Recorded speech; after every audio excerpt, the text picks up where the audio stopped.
We are now going to talk about collisions, though we've already defined the big important ideas of collisions through momentum and impulse. There are two types of collisions that we must define, and this is important because these definitions might be slightly counterintuitive depending on how you interpret the terms. So the two categories that we're going to think about are perfectly inelastic collisions and elastic collisions. As you might imagine, there's going to be a third category that are not perfectly inelastic, but we're not going to worry about those. So for inelastic collisions, which I'll always take to mean perfectly inelastic collisions, momentum is conserved. So good, we can think about our impulse approximation and say momentum is conserved. What's important to know is that energy is not conserved in these. We recognize inelastic collisions by seeing that objects are sticking together, which means that they have the same final velocity.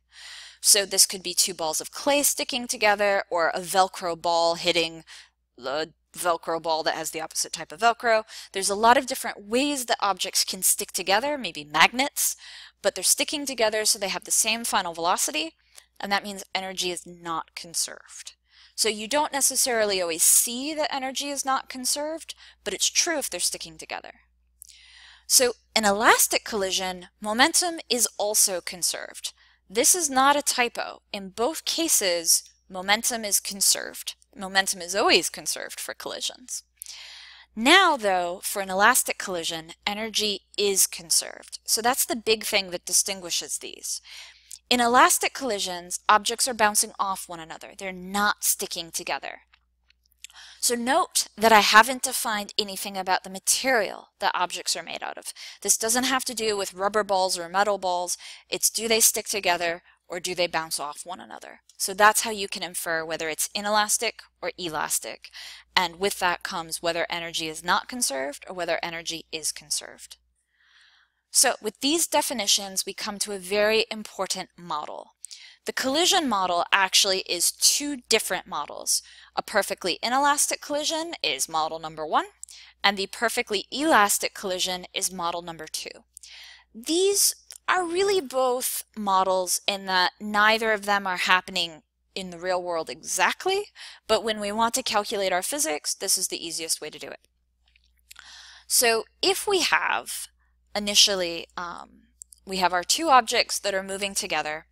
In an inelastic collision, they are going to stick and move together.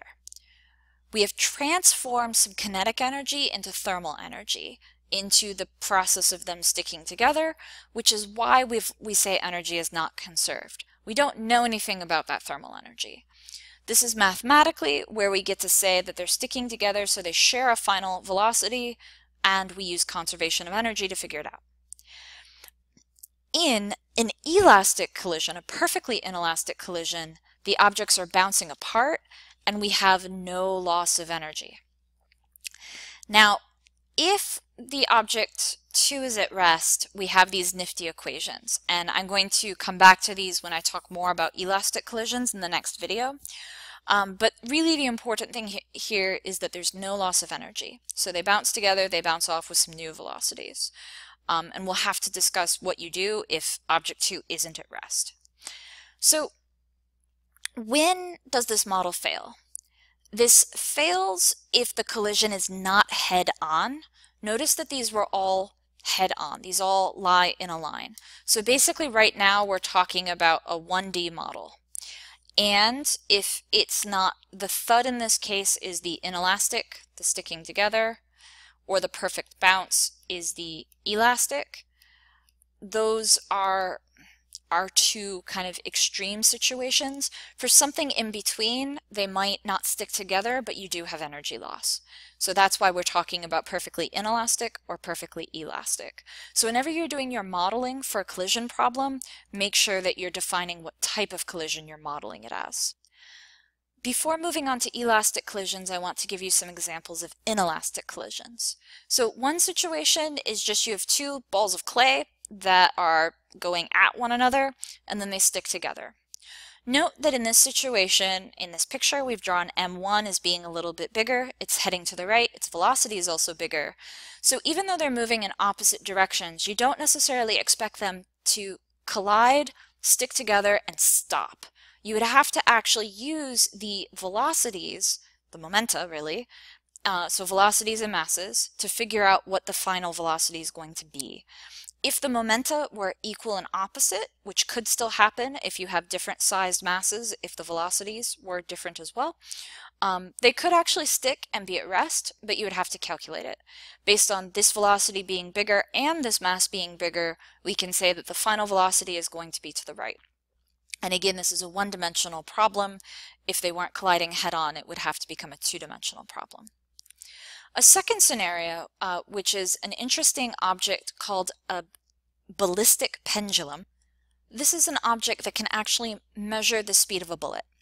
The bullet is launched, and this object is literally a block of wood that is hanging from a string, such that it is a pendulum. So initially, the block of wood has zero momentum, it's at rest, and the bullet has some initial velocity. The bullet lodges itself in the wood. But now, this was a collision. The wood now is traveling with some velocity, also the bullet's lodged in it, but after this point, it's now conservation of energy. This is just a pendulum now. It swings upwards. And by measuring the angle that it gets to, you can figure out how much energy it had. So there's 3 points to think about here. This final point, you have gravitational potential energy due to the change in height of it swinging up. But at this final moment, your velocity is 0, so your kinetic energy final is 0. After the collision, right after it, your potential energy is 0 because it's still hanging straight down, but now you have kinetic energy.